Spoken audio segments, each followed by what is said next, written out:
Good morning. I'm Janette Millin Young, your senator, your voice, your advocate in the 29th legislature. This week, the legislature met to consider a number of issues, and as always, I'm coming before you to state and clarify my positions.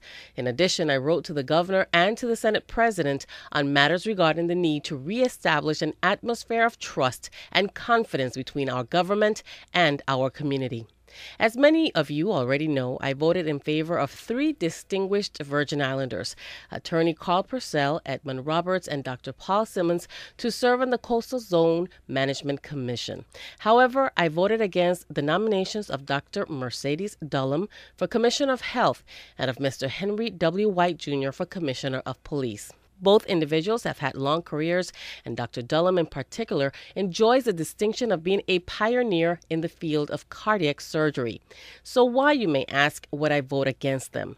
Besides certain issues that time does not permit me to address here, there was one overriding issue of principle that determined my vote, and that is the principle of leadership. The late Steve Jobs once said that a leader leads by example, whether he intends to or not. With this in mind, we must ask ourselves, how in this time of economic crisis in which private and public sector workers alike are facing reduced pay, reduced hours, and even the loss of their jobs, can we possibly raise the salary scale of commissioners?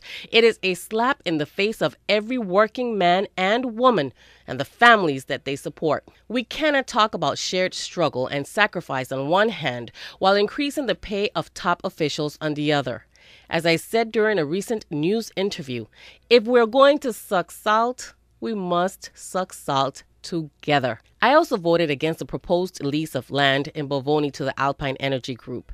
As I've said before, I do not oppose the concept of waste to energy, and I believe that it will be an important part of solving both our energy and our municipal solid waste issues.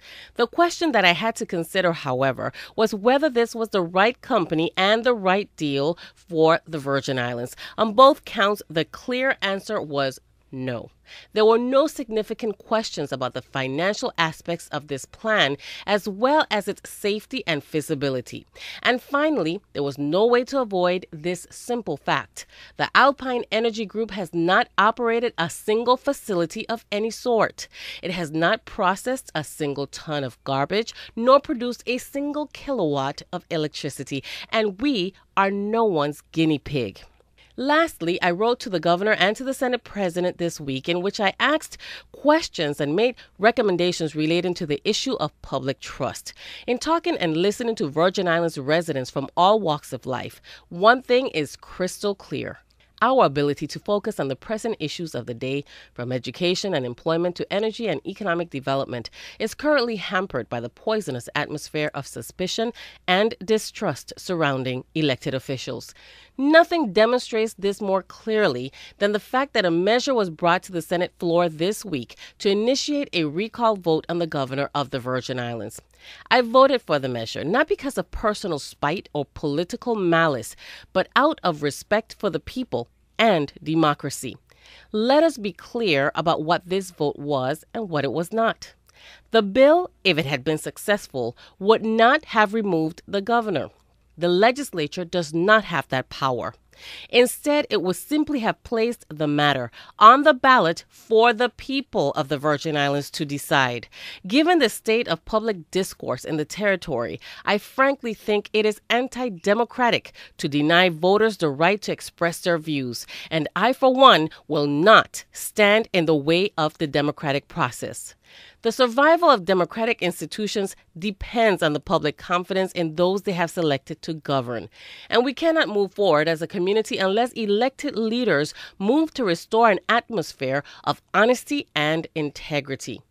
In that light, I wrote to the governor asking him to clarify once and for all whether he is the subject of any criminal investigations. I also wrote to the Senate president, urging him to move as quickly as possible to not only release the names of senators who mishandled funds, but to forward all appropriate information to law enforcement authorities for criminal investigation and prosecution. My fellow Virgin Islanders, this is the most critical period in the history of the modern Virgin Islands, the time in which we will sink or swim. If we are to rise, It can only be in an atmosphere of unity and struggle, and this can only be accomplished if government in all branches cleans up its act and reestablishes a covenant of trust with the people. I have worked and will continue to work toward this goal by acting in accordance with the highest standards of integrity and insisting that other persons in positions of responsibility do the same. I'm Janette Millin Young, your senator, your voice, your advocate in the 29th Legislature.